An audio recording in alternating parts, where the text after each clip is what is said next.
Welcome to the show. On this program, we have not only a foster family, but also an adoptive family, one and the same. We'll be right back with the Thorntons. Don't go away.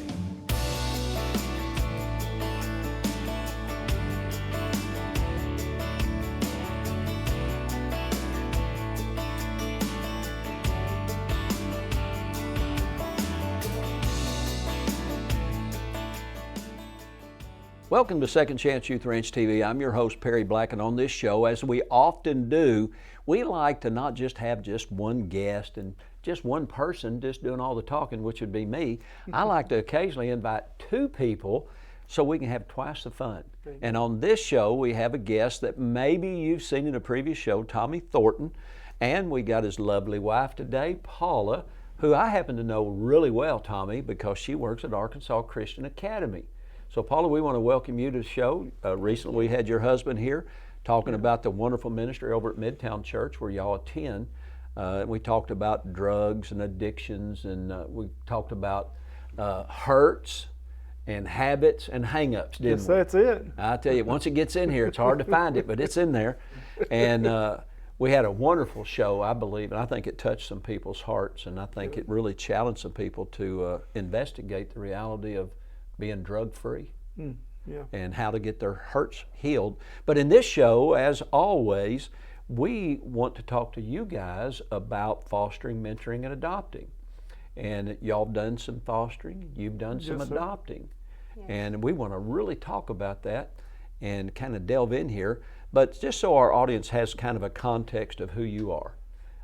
Tommy, tell us a little bit about you. Where'd you grow up? Okay, I grew up in Grubbs, Arkansas. Grubbs, that's northeast? It is, over toward Jonesboro. Yeah, I'm a Jonesboro guy. I grew up in Jonesboro. I just quit growing sooner than you did. And yeah, Grubbs, I have dear friends that years past, I couldn't tell you who they are now, but that lived in Grubbs. Okay. I think I spoke in the Grubbs school. Okay. I'm a Jonesboro guy, Hoxie, Walnut Ridge, Paragould. Paula, where did you grow up? Evening Shade. Oh, that was a sitcom. It was. And I did speak at Evening Shade schools. I think I talked to you about that, and they told me when I backed in toward the old gymnasium not to back over the septic tank. Yes. Does that sound about right? That sounds about right. Evening Shade, that's a really beautiful part of the country. It is. But how did somebody from Evening Shade meet a guy from Grubbs? How'd y'all do that? Story, church. Well, yeah, but there's no churches that would be close to both of you. So I surrendered September 2001. I stopped doing drugs in December, gave my life to the Lord, and got involved in jail ministry.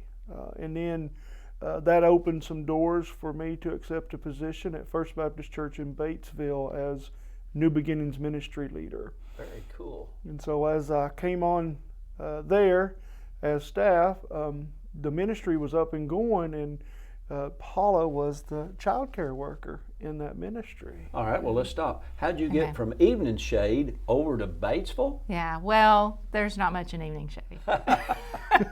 You go there on purpose. Yes, to relax. So I moved to Batesville for work. I worked at the time as a teacher. In the Batesville School District? I worked at the community school, which was a school for children who could not be in public school because kind of an alternative school? They were so severely developmentally delayed. So that will explain a little bit why you were in that field, because you're a special ed teacher, special education. Yes. Do you have a master's degree? I do not. No? I probably should. I have about enough classes to have a master's degree, but I just never So you don't have finished to have a the master's degree to be special ed education you do not. instructor. And you teach here I do. in our special education wing, which we call skills. We do. Skills. Would it put you on the spot if I ask you what skills stands for? Skills stands for specialized knowledge and integrating learning. I came up, somewhere along the line, I came up with this idea of, well, let's not call it special education. Right. Some people feel like that's stigmatizing, and I said, well, let's just make it skills. Let's teach them skills. That's what I do. But then we had to come up with what does the acronym stand right. for. Yes. Which I did that so many years ago, and you've been a real asset in that department. Well, thank you. I enjoy it. Are y'all married? We are, happily. How long have you been married? 15 years. Yes. So you met 15. while you were serving in the ministry, and she was also serving in the ministry in the local church. Yes, sir.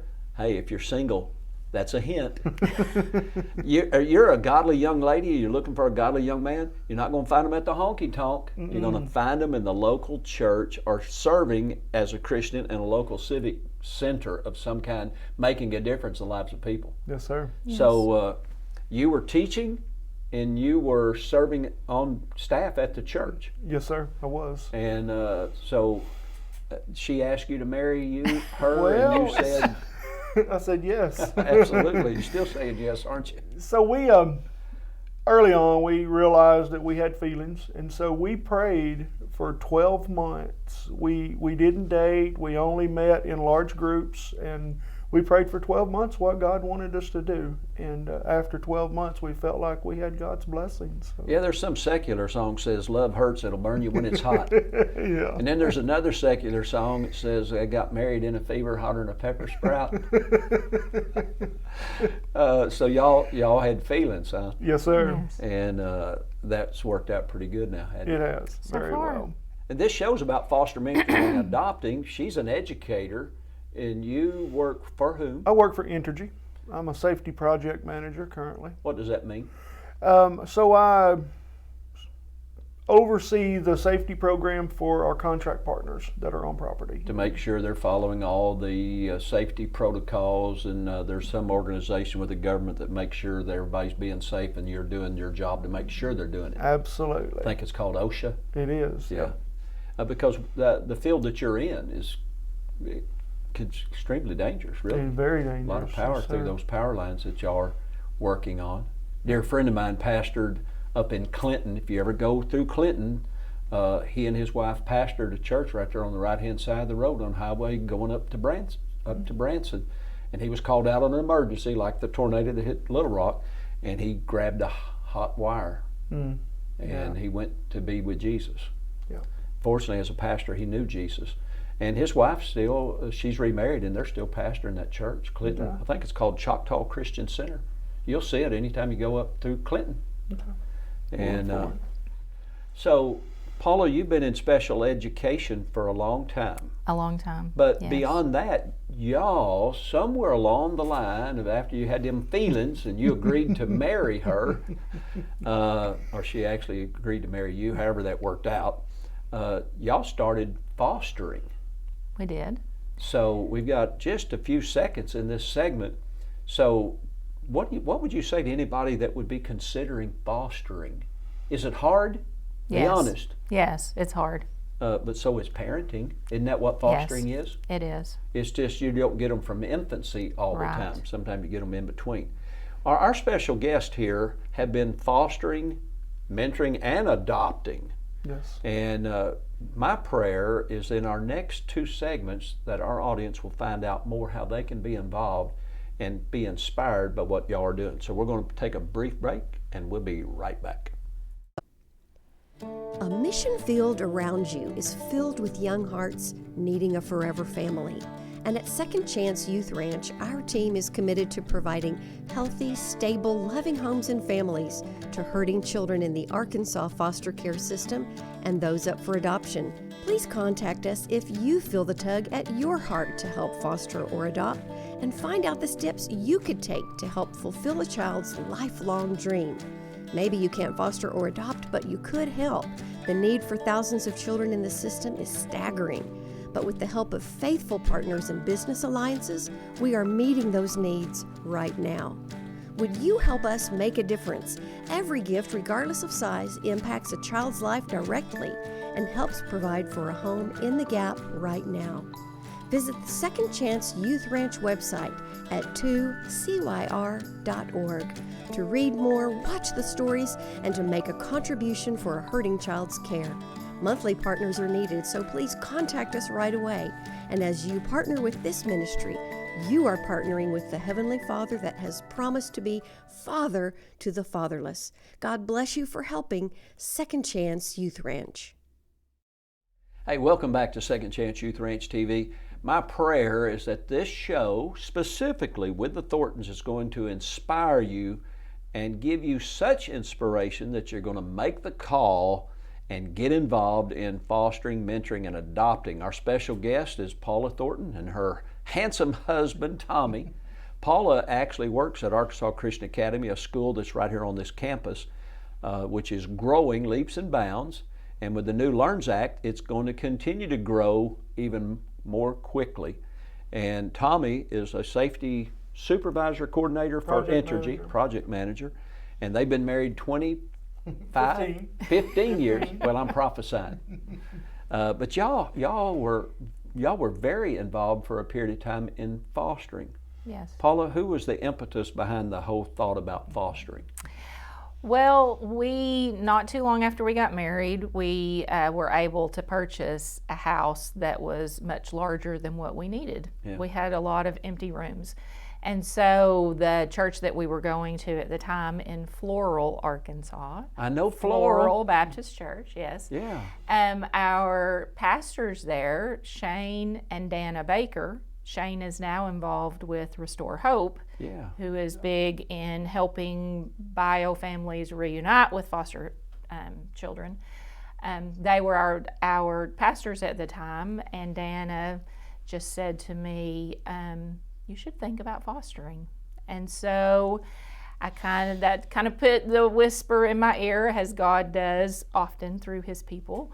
And so I started praying about it a little bit, and it just wouldn't leave me alone. I talked to Tommy, and he started praying about it. And so about a year later, we were fostering.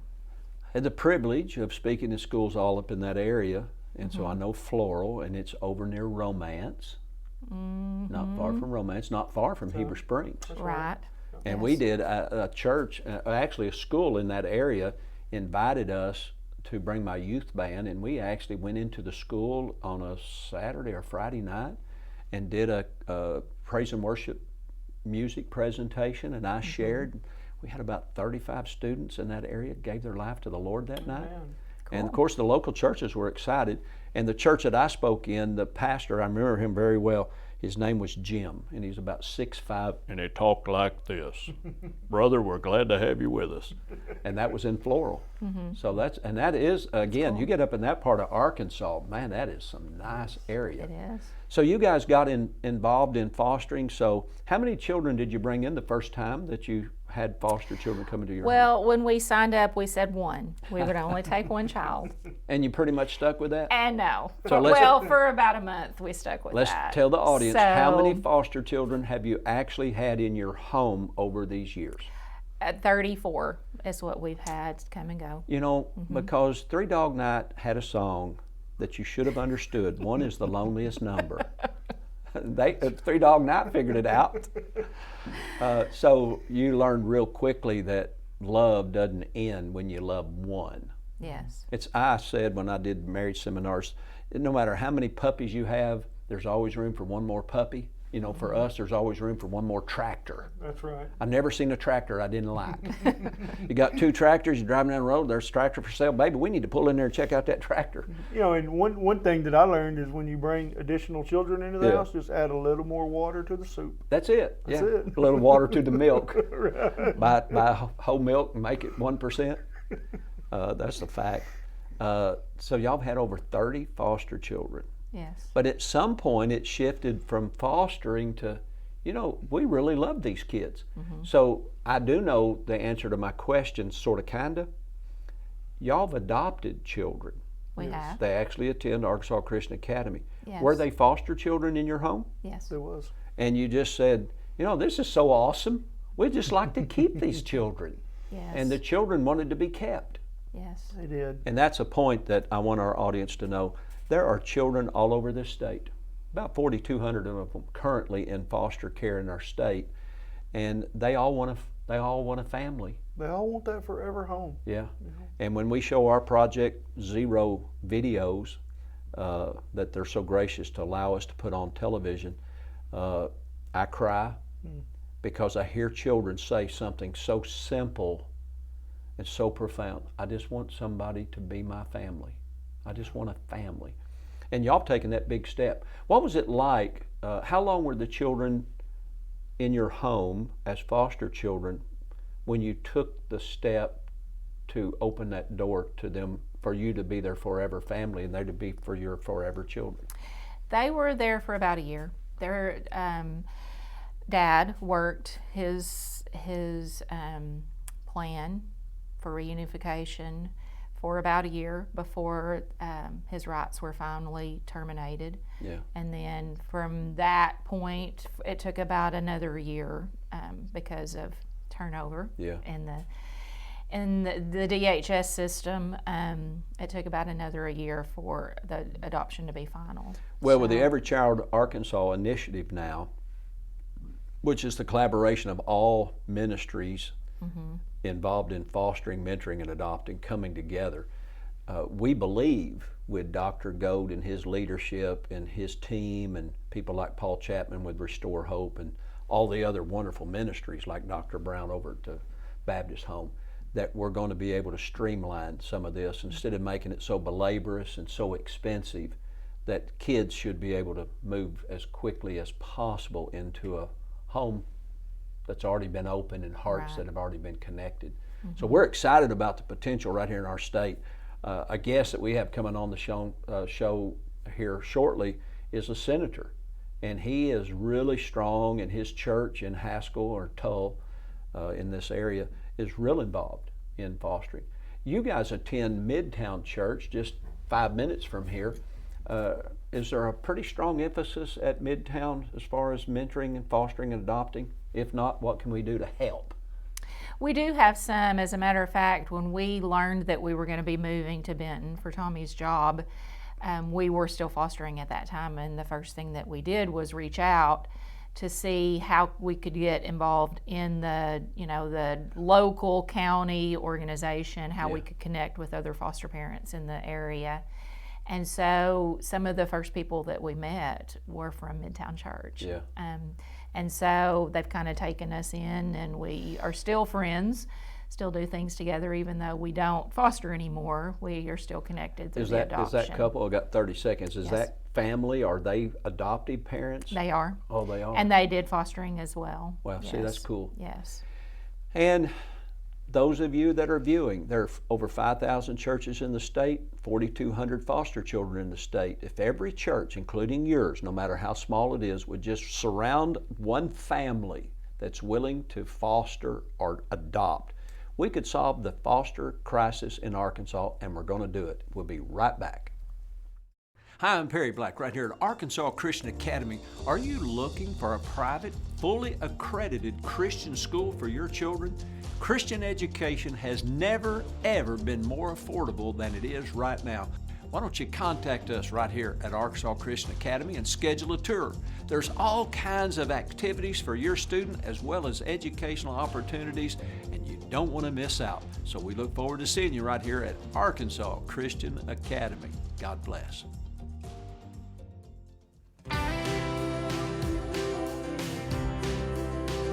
My name is Desi and I'm 15 years old. I like to sleep a lot, but I like to do art and hang out with friends.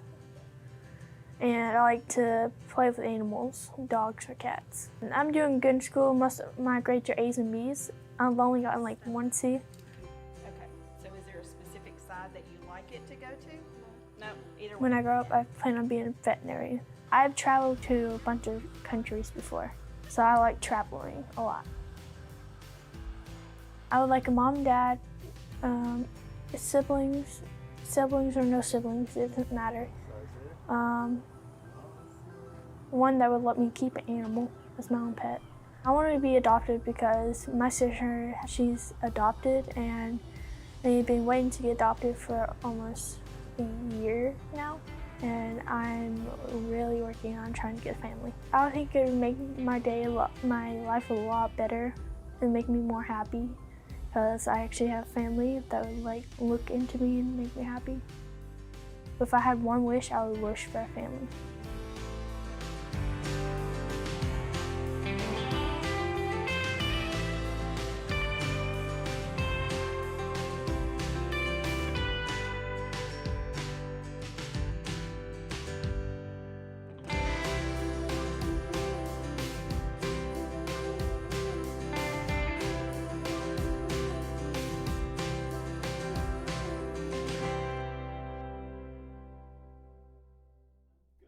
Welcome back.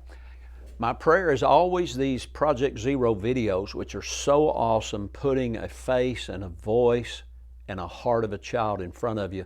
I know they touch you because they do me, and those are on air to really help you understand that there are children right there in your area where you're viewing that need you and your civic organization or your church to get involved. And we can make a difference, and the difference, Tommy, is enormous, isn't it? It is. It's huge. Tell me, you said that you had a 5-year-old move into your home. Yes, we did. How traumatic was that on y'all? You know, so going into it, I thought we were going to open as a foster home to be a blessing for the children, and I quickly realized it was us that received the blessing. Yeah. This little girl just run up in the house, plop down on the couch like she'd always lived there, you know, and she wasn't uncomfortable for her, and it just, you know, broke my heart to see that a child would quickly adjust to the surroundings. And what did she start calling you? She started calling me Dad right away. Boy, did that get you? Ooh, it melted my heart. I wasn't ready for that, you know. How old would that youngster be right now? She would be 17 or 18, I think. Maybe 16. So it impacted y'all. Yes, sir. Do you think that period of time, how long did she stay with you? What, a year? About 6 months.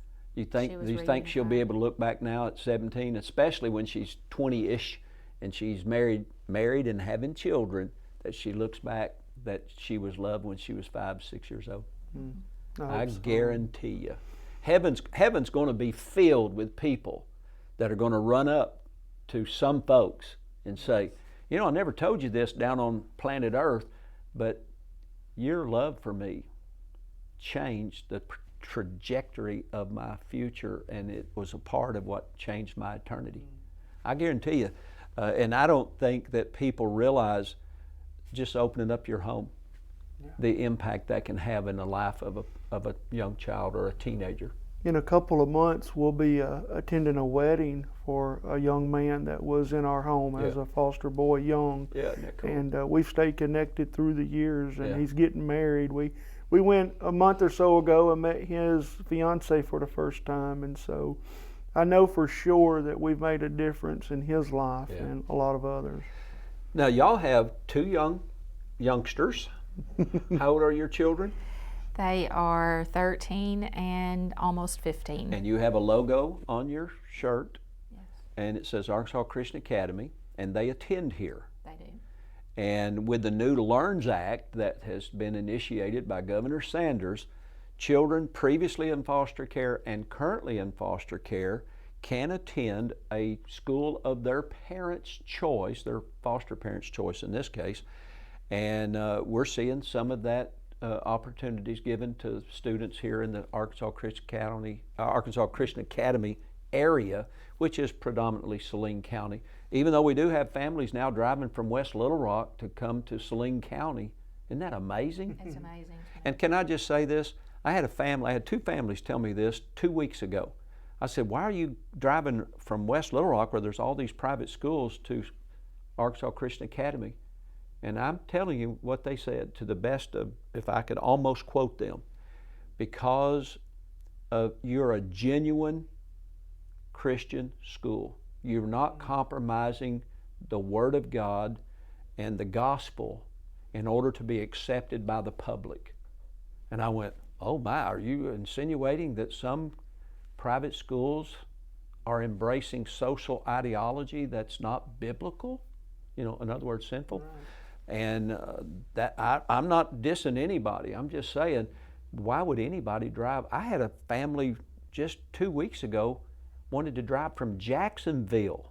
That's an hour to come here, past numerous schools. So Arkansas Christian Academy we're just totally committed to making a difference and giving an opportunity. That's all it is an opportunity for families who want a Christian environment, chapel every day, fully accredited, giving them the opportunities that sometimes are not available to them in a much larger school or a public school. You were a public school educator for a long, long time. I was. My daughter's a 25-year veteran of public school down in Texarkana, Texas. We're not anti-anything. We are pro-God, pro-Jesus, pro-Constitution, pro-Bill of Rights. I'm not even going to say pro-gun. We're just pro-America, and we're pro-Jesus. Amen. Don't even apologize. I'm not ashamed of the gospel. So if you have a foster child and they can do the work, you have to do the work, Yes. and they have to be able to follow our code of conduct, which is have the ability to behave, then you might want to check out Arkansas Christian Academy. The LearnS Act is going to make that possible. Yeah, that's good. Yes. And yes. I've told staff, it doesn't matter how much money's available. That is not the issue. Can we meet the need of the child? And Paula, you're in the skills program. You're the head of the skills program. Yes. We come alongside a child that's having a struggle. Yes. Foster children oftentimes are academically challenged. They've been hustled and bustled from county to county and school to school. Sometimes they're behind. Yes. So would you, Paula, look at camera 3 and tell our viewers why they should be involved in fostering, mentoring, and adopting, and maybe even consider Christian education? Well, my best answer to that is that you can make a difference in the life of a child. And if that's something that scares you or that you're afraid that you can't do, I just want to encourage you that you can. You know, our family is nothing special. We make mistakes every day, but we have a group of people that come alongside us, that pray for us, that encourage us and lift us up. We have had that in the past and have it now. And so if you find that, if you find your group, and I think that you can easily through the call in whatever county that you're in, you can do it. And a lot of people have told me that they afraid they're going to get too attached, and I just say that's the point. You know, Isn't that the truth? to be able to sacrifice a little bit of myself or yourself to make a difference for a child who is hurting and needs, it's definitely worth it. Yeah, So, I think Tommy said it best. We just wanted to bless the child, and lo and behold, we got more blessed than what we realized. And that's a Absolutely. spiritual principle. Give and it shall be given to you. Pressed down, shaken together, and running over shall they give back unto your bosom. And when you give your life away, it just comes back over and over and over. Jesus said, put me first. And the scripture, all of us know, I can do all things through Christ who strengthens me. You don't have to foster alone.